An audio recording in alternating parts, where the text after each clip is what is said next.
Hello viewers, আসসালামু আলাইকুম। C programming এর গত পর্বে আমরা স্ক্যানএফ এর ব্যবহার শিখেছিলাম। আজকে আমরা সি প্রোগ্রামিং এর ব্যবহার আরো ভালোভাবে শিখব। তাহলে চলুন দেরি না করে শুরু করা যাক।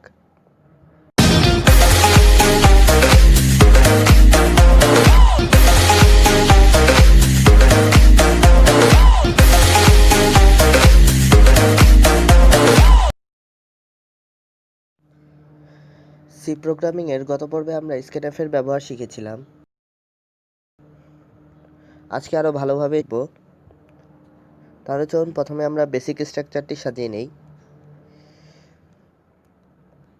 হ্যাশ ইনক্লুড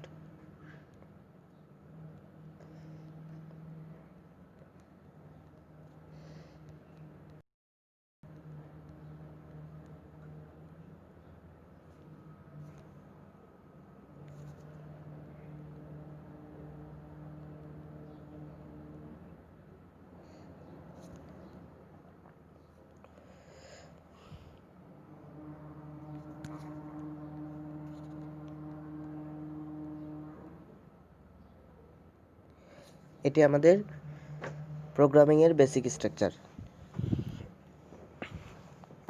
গত পর্বে আমরা একটি ইন্টিজার টাইপের নাম্বার নিয়েছিলাম এবং এর ভিতর ভেরিয়েবল নিয়েছিলাম এবং ইউজার থেকে ইনপুট নিয়ে সেটি প্রদর্শন করেছিলাম। যেমন ইন্টিজার একটি ডেটা টাইপ নিয়েছিলাম, তার মধ্যে ভেরিয়েবল নিয়েছিলাম নাম্বার এবং প্রিন্টএফে দেখিয়েছিলাম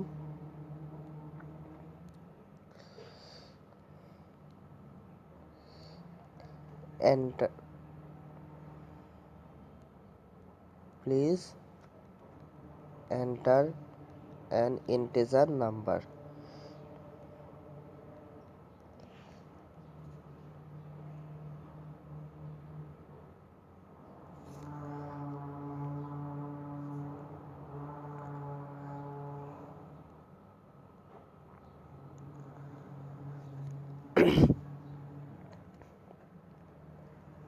তারপর স্ক্যানএফে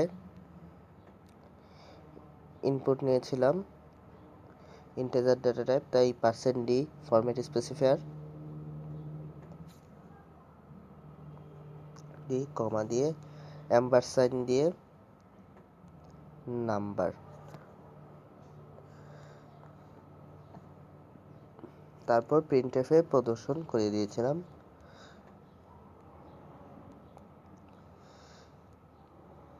you have pressed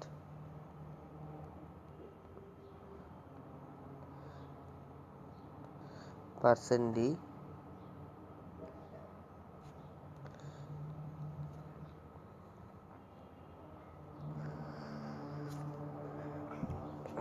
এভাবে গত পর্বে আমরা দিয়েছিলাম।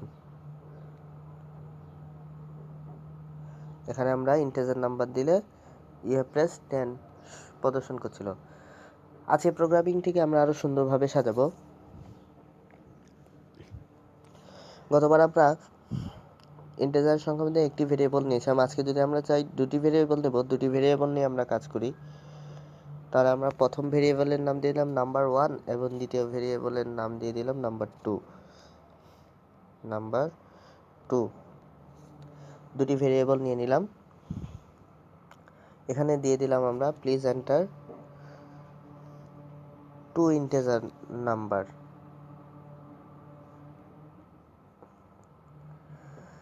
তাহলে যেহেতু আমরা দুটো ইন্টিজার নাম্বার দিতে যাচ্ছি, তাহলে আমরা দুটো সংখ্যা নিতে হবে, দুটো ইন্টিজার নিতে হবে। স্ক্যানএফ আপনি চাইলে দুটি স্ক্যানএফ দিয়েও নিতে পারেন বা একটি স্ক্যানএফেও দিতে পারেন। আমি প্রথমে দুটি স্ক্যানএফ দিয়ে দেখাচ্ছি। স্ক্যানএফ %d এন্ড নাম্বার 1, প্রথমটি আমরা নাম্বার 1 এ দিব এবং পরবর্তীতে স্ক্যানএফ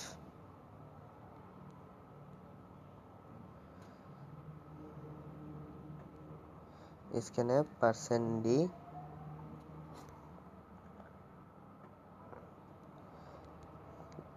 এম্পারসাইন নাম্বার 2।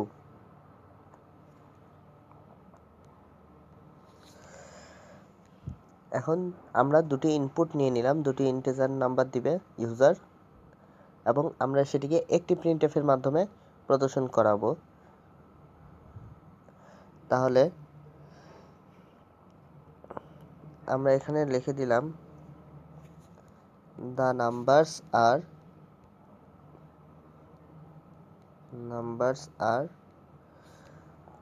percent d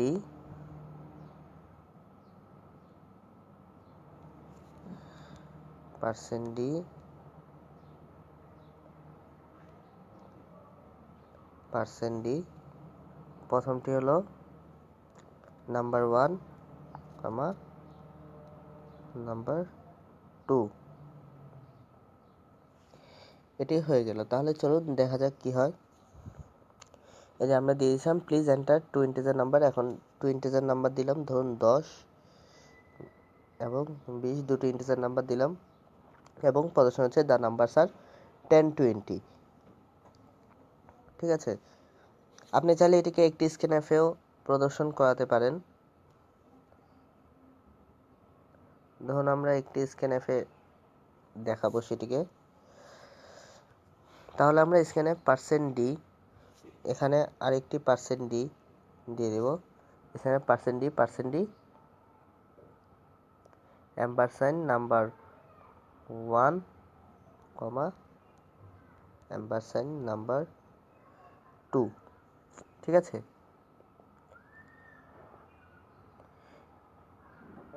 এখন দেখুন কি হয়। এখনো দেখুন আমার প্রোগ্রামিংটি কিন্তু একইভাবে কাজ করছে। ঠিক আছে, এইভাবে যদি আপনি ফ্লোট নাম্বারের ক্ষেত্রে দেখতে চান তাহলে দেখতে পারেন। আমরা ফ্লোট নাম্বার দিয়ে দিলাম, ফ্লোট নাম্বার 1, নাম্বার 2, এখানে দিয়ে দিলাম প্লিজ এন্টার 2 ফ্লোট নাম্বার। এখানে ফরম্যাট স্পেসিফায়ার দিয়ে দিবেন ফ্লোটের জন্য %f, এখানেও %f।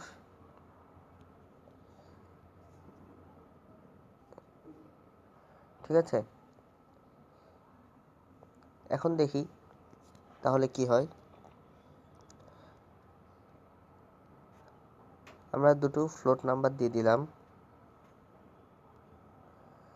এবার দেখুন দ্য নাম্বারস আর 10.5, 20.5। যেহেতু ফ্লোটে দশমিকের পর 6 ঘর প্রদর্শন করে সেজন্য 6 ঘর করে প্রদর্শন করেছে। আপনারা যদি 1 ঘর দেখতে চান, আমি গত পর্বে বলে দিয়েছিলাম কি করতে হবে, আমি আবার বলে দিচ্ছি। এই দ্য নাম্বারস প্রিন্টএফে দ্য নাম্বারস আর পার্সেন্টের পরে 0.1, 1 ঘর দেখতে চাচ্ছেন তাই 0.1। ঠিক আছে, তাহলে দেখুন এখন যদি আমি দেই,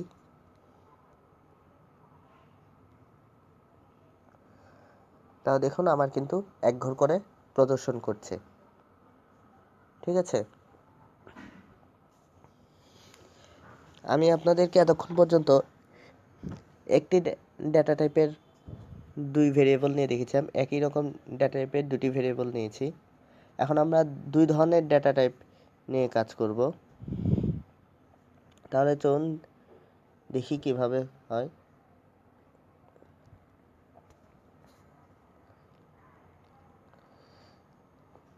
ধরুন আমরা একটি নিলাম integer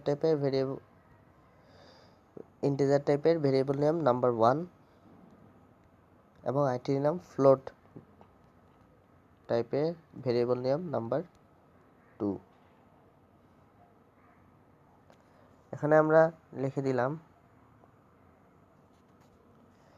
please enter N integer number and a float number. ঠিক আছে, এখন আমরা একটি স্ক্যানএফেই প্রদর্শন করব। প্রথমটি আমাদের ইন্টিজার ডেটা, তাই প্রথমটিকে আমরা %d দিয়ে দেব এবং পরটি যেহেতু ফ্লোট সেটি %f থাকবে, এর নাম্বার 2। একটি প্রিন্টএফে যেহেতু দেখাবো প্রিন্টএফ দ্য নাম্বারস আর, প্রথমটির জন্য %d এবং পরেরটি %1f। ঠিক আছে, এতটুকুই। তাহলে চলুন দেখা যাক কি হয়। আমার একটু ভুল হয়েছে, এখন দেখুন আমাদের কিন্তু চলে এসেছে please enter an integer number and a float number. প্রথমে আমরা একটা ইন্টিজার নাম্বার দিলাম এবং একটি ফ্লোট নাম্বার দিলাম। ঠিক আছে, এখন দেখুন দ্য নাম্বারস আর 20, 50.8 প্রদর্শন করছে। এভাবে আপনারা প্রোগ্রামিং করতে পারেন।